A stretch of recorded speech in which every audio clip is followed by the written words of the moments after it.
សូននឹងសួស្តីពុកម៉ែបងប្អូនទាំងអស់គ្នាចឹងនេះគឺជា vlog ផាទូដែលខ្ញុំបានធ្វើជាយុវជនស្ម័គ្រចិត្តក្នុងព្រឹត្តិការណ៍អង្គរសង្គ្រាមចឹងដោយសារតែខ្ញុំរវល់ខ្លាំងពេកប្រឡងផងឲ្យផងចឹងវីដេអូនេះទៅបានកាត់ទេចូលផាទូនេះគឺផ្ដោតទៅលើថ្ងៃដែលពួកខ្ញុំហាត់សមក៏ដូចជាថ្ងៃចូលឆ្នាំទាំង3ថ្ងៃហ្នឹងមក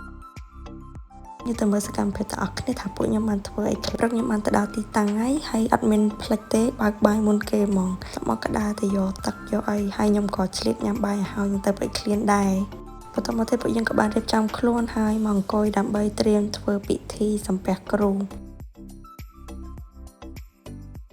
បន្ទាប់ពីធ្វើពិធីសំពះគ្រូនៅមុខទីតាំងរួចមកពួកយើងក៏បានទៅហាត់សមក្បួនដង្ហែអញ្ចឹងលើកនេះគឺហាត់សមជុំគ្នាតែម្ដងមិនហាត់ពេលយប់ដូចវីដេអូលើកមុនទៀតទេណា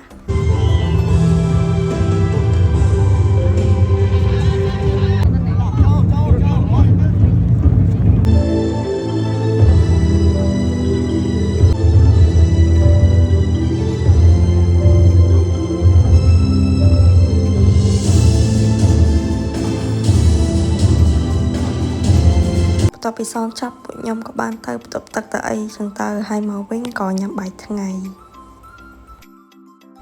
បន្ទាប់ពីញ៉ាំបាយថ្ងៃហើយក៏បានហាត់សមនៅរបាំផ្សេងទុកត្រៀមសម្ដែងនៅថ្ងៃចូលឆ្នាំហើយនេះគឺជាការសមរបាំផ្លិតរបស់ខ្ញុំហើយក្នុងការសមនោះឯងគឺពាក់មកុដហើយនេះអ្នកទាំងគ្នាអាចឃើញបាននៅពេលដល់មកគឺស្នាមនៅជាប់ហើយថ្ងៃទីមកខ្ញុំក៏បានមកថតរូបនៅនឹងគេមាន photo booth free ហើយនេះគឺជារូបភាពដែលជាលទ្ធផលមកល្ងាចទៀតខ្ញុំក៏បានទៅហាត់សមក្បួនមួយទៀតតែខ្ញុំអត់បានថតអីច្រើនទេពេលហ្នឹងអញ្ចឹងក៏កាត់មកដល់ពេលចេញទៅផ្ទះតែសមពេលហ្នឹងក៏ពាក់មកុដដែរហើយអញ្ចឹងខ្ញុំក៏អត់ស្រួលខ្លួនដល់ផ្ទះញ៉ាំបាយញ៉ាំអីហើយលេបថ្នាំហើយក៏ចាំដូចឃើញនៅក្នុងរូបភាពអញ្ចឹងបិទក្បាលបិទអីអញ្ចឹងទៅវារៀងដូចក្តៅរត់ចង់ស្រួលហើយក៏មកអង្គុយប្រជុំស្ដាប់លោកគ្រូក៏ដូចជាបងគាត់និយាយពីផែនការដែលត្រូវធ្វើអីនៅថ្ងៃស្អែកតមកទៅក៏យើងចូលទៅដល់ថ្ងៃចូលឆ្នាំទី1ហើយនេះកំពុងតែធ្វើដំណើរទៅកន្លែងទីតាំងសម្ដែងទាំងបរិក្ខារមេឃរៀងភ្លៀងដែរពេលហ្នឹង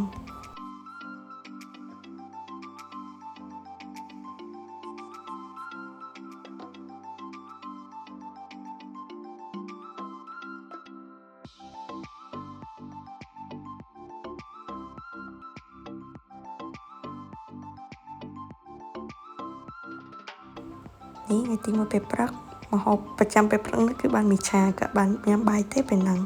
ហើយខ្ញុំក៏មានជំនួយពី Royal Eat ខ្ញុំជឿទុកខ្ញុំអត់ជាប់មកខ្ញុំបញ្ញាពាក់មានលាប sunscreen អីទេគឺមកលាបនៅកន្លែងនេះហ្មងតមកទៀតក៏បានមកអង្គុយនៅក្នុងរោងនេះដើម្បីរាំឆាប់បញ្ចុះឬក៏ក្បាច់បាតអីផ្សេងហ្នឹង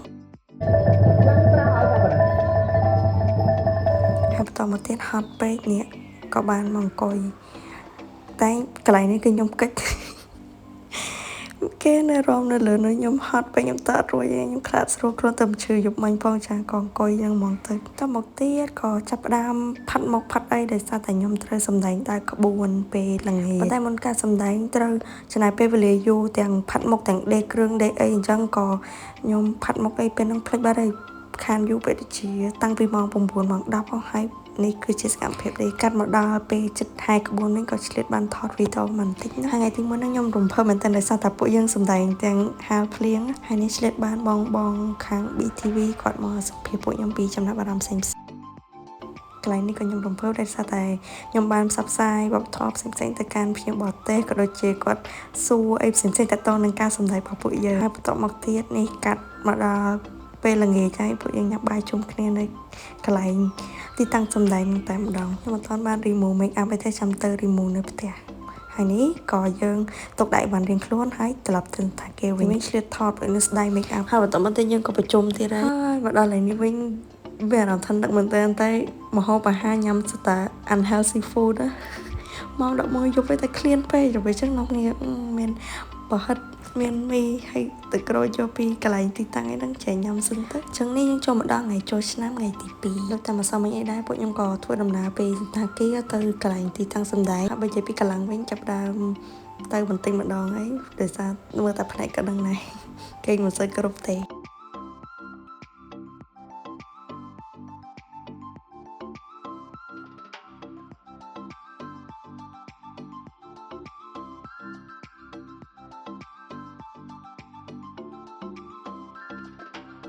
គាត់ត្រូវសម្ដែងពេលព្រឹកចឹងក៏រត់រះបញ្ញាប់ផាត់មកអីទាំងព្រឹកដែរហើយបន្តមកថ្ងៃទី2ហ្នឹងខ្ញុំក៏ឆ្លៀតពេលចូលទៅក្នុងបរិវេណក៏តូចយើងបន្តិចប៉ុន្តែខ្ញុំបានដើរចូលក្នុងហើយឆ្លៀតបានទៅថតពីមុខបន្តិចហ្នឹងដោយសារតែយើងត្រូវរវល់តិចទៅផាត់មកផាត់អីចឹងទៅក៏អត់បានដើរលេងអី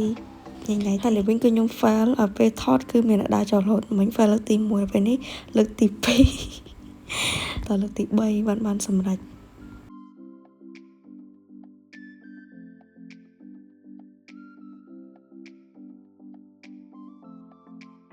កន្លែងទីតាំងសម្ដែងរបស់ពួកខ្ញុំគឺនៅជាប់កន្លែងស្ពានជ័រហ្នឹងមកហើយថតពីក្រៅនេះមកឃើញឡើងស្អាតតមកទៀតខ្ញុំក៏ញ៉ាំបាយដូចជាបាយព្រឹកហ្នឹងហើយបាយព្រឹកហើយថ្ងៃនេះខ្ញុំអង្គុយផាត់មុខនៅលើថ្មម្ដងមានអារម្មណ៍ថាឡើង fresh ហ្មងនេះគឺជា make up ថ្ងៃទី2ម្សៅលែងចង់ចូលហើយចាប់ថ្ងៃទី2ហ្នឹងហើយនេះបងលៀងសកម្មភាពមុនកើតហេតុអរគុណបងលៀងហើយក៏ទៅសារទឹកចិត្តគាត់មែនតើអង្គុយដេមនុស្សឡើងច្រើនខោនខោផងរបាំបុរាណផងឡើងច្រើនណាស់ក៏អរគុណបងអ្នកតែងផ្សេងទៀតដែរនេះវិញញ៉ាំបាយថ្ងៃវិញតែងហើយមកញ៉ាំបាយឡើងតឹងពោះមកនេះសកម្មភាពរងចាំដើម្បីដង្ហែក្បួនពេលល្ងាចហើយពួកយើងក៏នាំគ្នាមកអង្គុយលេងចឹងសិនទៅសារចាំយូរចាំឡើងប្រហែលចង់1ម៉ោងអីបានគេចាប់ផ្ដើមម្នាក់ឡើងហត់តែនៅតែខំញញឹមចេញហើយក៏អរគុណបងក្រុមការងារដូចគ្នាតាម take care យើងទាំងអស់ហើយវិញខ្ញុំ record ពី page Beyond TV ហើយជាសកម្មភាពសម្ដែងថ្ងៃទី2តមកទៀតពេលចាប់ខ្ញុំក៏បានដូរកៅអៅដូរអីហើយក៏ពេលហ្នឹងដូចជាដើរទៅទឹកហ្នឹងហើយដើរទៅទឹកហើយទឹកនៅឆ្ងាយមិននៅចិត្តឡើងសម្ដែងណាដើរឡើងហត់ដែរហ្នឹងអូព្រឹកមកជួបឆៃដល់នេះមកតាមការហ្មងមកយូរណាស់មកសើមាញ់អូយដល់សើមាញ់មួយដល់នេះអូយនេះមិនសានហ្នឹងសំចៃដល់មកដែរអូមកយូរមកសាគ្នាមកយូរណាស់យូរហើយមកដែរអូយបងដល់សើហ្នឹងនេះទីថាប៉ិនសំដែងទៅជួបគ្នាចៃដន្យមែនតើខ្ញុំមកទិញការីមញ៉ាំនេះឡើងឆ្ងាញ់តបមកក៏បានទៅទស្សនាល្ខោនអង្គុយមើលល្ខោនបានមួយថ្ងៃណា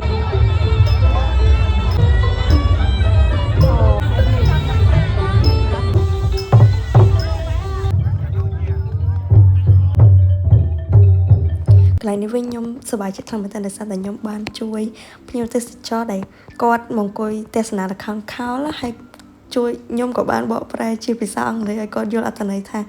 យាយពីអីសាច់រឿងហ្នឹងមិនចឹងទៅហើយគាត់ក៏គាត់សប្បាយចិត្តដែលគាត់យល់សាច់រឿងណាបន្តមកទៀតពេលចាប់យើងក៏នាំគ្នាចាំ6វ៉ាន់6អីដាក់គ្រឿងអីអស់ទៅហើយបានយើងទៅកន្លែងគេងជុំគ្នាហើយខ្ញុំក៏ទុកអីវ៉ាន់ខ្ញុំមកដុំខ្លួនឯងដែរ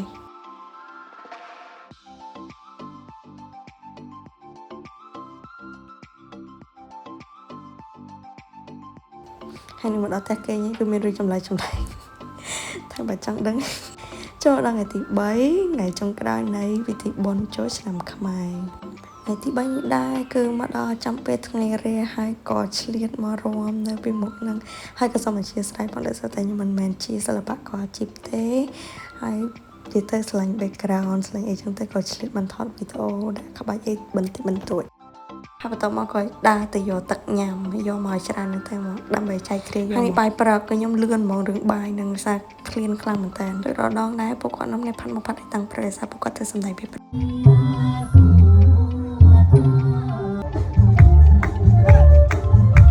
ហើយនេះគឺជាក្បួនដង្ហែបងជាលិភីដែលគាត់ឈ្នះការប្រកួតអុកហ្នឹងហើយនេះគឺខ្ញុំមកសមនៅឆាកនៅតំបន់ភូមិខ្ញុំមិនមែននៅកន្លែងខ្ញុំសម្ដែងណានៅកន្លែងភូមិខ្ញុំដោយសារថា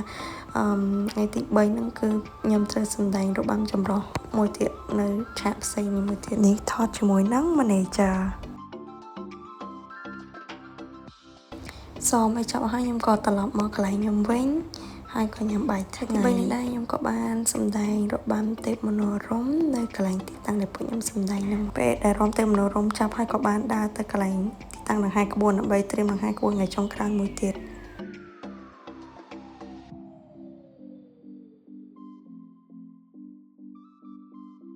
នេះគឺក្មេងៗដែលពួកគាត់មកសម្ដែងនៅក្នុងក្បួនក៏ឆ្លៀតបានញ៉ាំបាយលឿនហើយដូរគ្រឿងពេលអាណយនេះវិញម្ដងដើម្បីទៅឆាប់ភូមិខ្ញុំដែលខ្ញុំទៅសមកាលពីពេលថ្ងៃអញ្ចឹងអានេះ ត្រូវសម្ដែងពីយប់មួយទៀត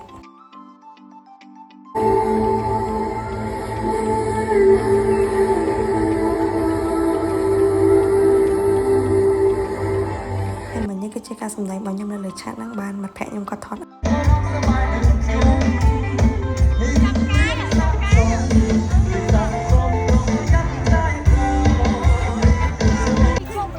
អូចូលមកអូ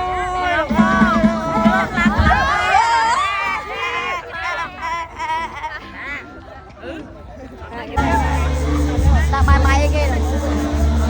យ៉ាងនេះក៏យើងចេញពីកន្លែងភូមិខ្ញុំហ្នឹងទៅទីតាំងយើងវិញដើម្បីដូរកាដូរអីរៀបចំឲ្យបានទុកដាក់ក្នុងគ្នាដើរតម្រង់ជួរហូបផងអីផងចឹងទៅសប្បាយអញ្ចឹងសកម្មភាពជាយុវជនស្ម័គ្រចិត្តរបស់ពួកយើងបានបញ្ចប់ត្រឹមប៉ុណ្ណឹងក្នុងចាំវីដេអូ Part 3 ដែលនៅ Part 3 ហ្នឹងគឺពួកខ្ញុំបានទៅដើរលេងបន្តិចបន្តួចហើយក៏